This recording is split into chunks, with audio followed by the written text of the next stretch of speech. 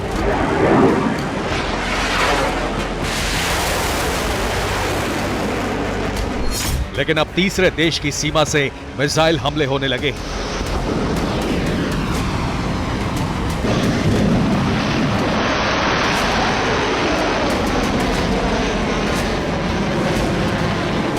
ये इजराइल की वायु सीमा में प्रवेश करने की कोशिश करती हूती की मिसाइल।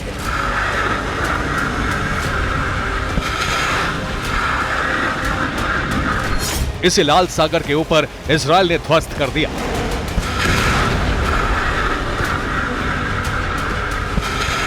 इकतीस अक्टूबर की रात को हूती ने एक के बाद एक कई बैलिस्टिक मिसाइलों से इजराइल पर हमले किए।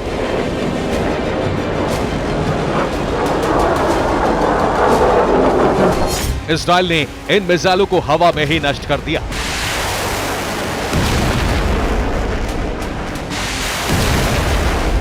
हूती संगठन अरब देश यमन में सक्रिय है। यमन की सीमा से हूती ये मिसाइल हमले कर रहा है, जो लाल सागर से होते हुए इजरायली सीमा में प्रवेश कर रही है।